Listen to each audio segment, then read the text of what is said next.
कुठेतरी राज्यात विधान परिषद निवडणुकीचं बिगुल वाजलंय। नाशिक विधान परिषद निवडणुकीची सुद्धा घोषणा झाली आहे आणि त्यासोबतच नाशिकच्या राजकीय वर्तुळातून आता मोठी आणि खळबळजनक बातमी समोर येतेय।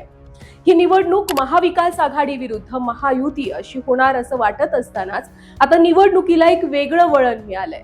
खरं तर ही लढत आता विरोधकांविरुद्ध कमी आणि महायुतीचा अंतर्गत शक्ती संघर्ष अधिक अशीच ठरताना दिसतीये।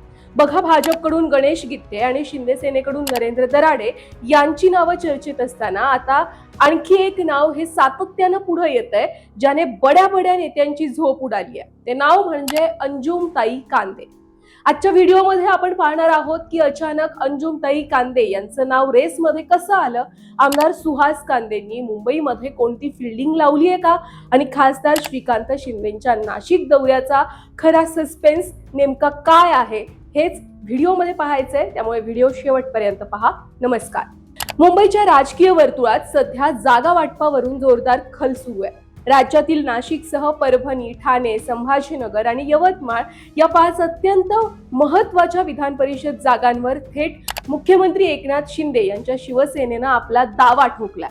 आता यातल्या किती जागा मिळतील हे ठाऊक नाहीये। यातली नाशिकची जागा शिंदे सेनेसाठी प्रचंड प्रतिष्ठेची बनली आहे। एकीकडे भाजपचे संकटमोचक गिरीश महाजन यांची ताकद पाठीशी असलेले गणेश गित्ते मैदानात आहेत, तर दुसरीकडे अनुभवी नरेंद्र दराडे आपली दावेदारी सांगतात। पण या सगळ्यामध्ये एक महत्त्वाचा टर्निंग पॉइंट म्हणजे अंजुमताई कांदे। आता प्रश्न उभा राहतो की अंजुमताई कांदे यांचा दावा इतका मजबूत का मानला जातो, तर यामागे 3 मोठी कारणे: स्थानिक संख्याबळ, संघटन शक्ती आणि त्यांचं वैयक्तिक नेटवर्क।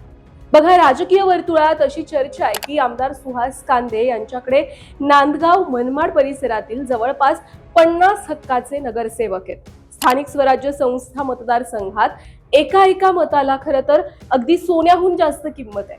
तिथं हे संख्याबळ अत्यंत निर्णायक ठरणार आहे। अंजुमताईंचे बंधू फरान दादा यांच्या माध्यमातून येवला, चांदवड, देवळा, सिन्नर, निफाड आणि थेट नाशिक शहरातल्या अनेक नगरसेवक मतदारांवर या गटाचा थेट प्रभाव आहे। म्हणजेच कांदे गटाचं नेटवर्क फक्त एका तालुक्यापुरतं मर्यादित नाहीये, तर संपूर्ण जिल्हाभर ते पसरलेलं आहे। अंजुमताई या उच्च शिक्षित आहेत। त्या केवळ आमदारांची पत्नी म्हणून घरात बसून राहिल्या नाहीयेत, तर मतदारसंघात त्यांचा थेट जनसंपर्क आहे। महिला बचत गटांचं मोठं जाळं त्यांनी विणलंय आणि सामाजिक प्रश्नांवर त्या नेहमी सक्रिय सुद्धा असतात। त्यामुळे एक सुशिक्षित आणि महिला चेहरा म्हणून त्यांची वैयक्तिक प्रतिमा ही अर्थात एक ठोस आहे।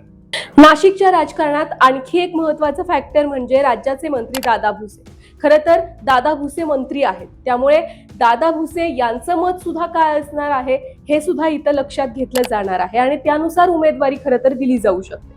आता एकाच पक्षात उमेदवारीसाठी एवढी मोठी चुरस निर्माण झाल्यामुळं दादा भुसे आणि सुहास कांदे यांच्यातील अंतर्गत समीकरणं भविष्यात काय वळण घेतायत हे पाहणं महत्त्वाचं ठरणार आहे। याच पार्श्वभूमीवर खासदार श्रीकांत शिंदे यांचा नाशिक दौरा अत्यंत महत्त्वाचा मानला जातोय। श्रीकांत शिंदे हे नाशिकमध्ये येऊन स्थानिक नेत्यांची मनं चाचपडणार आहेत आणि याच अंतर्गत वादावर तोडगा काढण्याचा प्रयत्न सुद्धा करणार आहेत असं बोललं जात आहे। मुंबईमध्ये यासाठी आधीच जोरदार फिल्डिंग लावण्यात आली आहे अशी सुद्धा चर्चा आहे। दुसरीकडे जर आपण महाविकास आघाडीचा विचार केला तर सध्या तरी त्यांच्याकडे पुरेसं संख्याबळ नसल्यामुळं त्यांची भूमिका अद्याप अस्पष्ट आहे। ते महायुतीच्या अंतर्गत बंडखोरीची वाट पाहतायत की खरोखर एखादा अनपेक्षित उमेदवार जाहीर करतायत हे सुद्धा पाहावं लागणार आहे। पण बघा, सध्या तरी नाशिकची ही लढाई महायुतीसाठी अस्तित्वाची आणि शक्ती प्रदर्शनाची बनली आहे।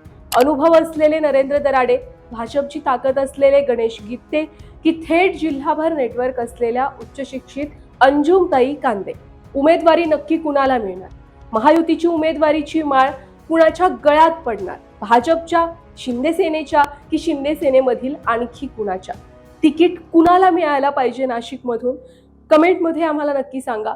खरं तर नाशिक जिल्हा असा आहे जिथं मोठ्या प्रमाणात नेते मंडळी आहेत, मंत्रिमंडळी आहेत आणि त्याच्यामुळेच नाशिकमधून उमेदवारी कुणाला मिळणार हे पाहणं महत्त्वाचं ठरणार आहे। प्रत्येकाची तिथे एक वेगळी मतं असणार आहेत आणि जास्त नेते मंडळी असल्यामुळं, प्रत्येकाचं मत वेगळं असल्यामुळं तिथं नेमकी उमेदवारी कुणाला मिळणार याच्यामध्ये चुरस आहे। पण सर्वसामान्यांचं मत काय आहे, शेवटी मतदान स्थानिक स्वराज्य संस्थांमधून होणार आहे, त्यामुळे स्थानिक स्वराज्य संस्थांच्या लेव्हलवर नेमकी कुणाला उमेदवारी मिळाली पाहिजे असं सर्वसामान्यांना वाटतंय ते पाहणं महत्त्वाचं ठरणार आहे. बाकी तुम्हाला या सगळ्या प्रकरणावर काय वाटतंय? नाशिक विधान परिषदेवर नेमकी कुणाला उमेदवारी मिळाली पाहिजे?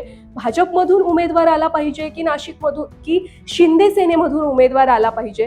तुमची प्रतिक्रिया कमेंटमध्ये आम्हाला नक्की कळवा. आणि हो, व्हिडिओ आवडला असेल तर जास्तीत जास्त लोकांपर्यंत शेअर करा, चॅनलला सबस्क्राईब करा.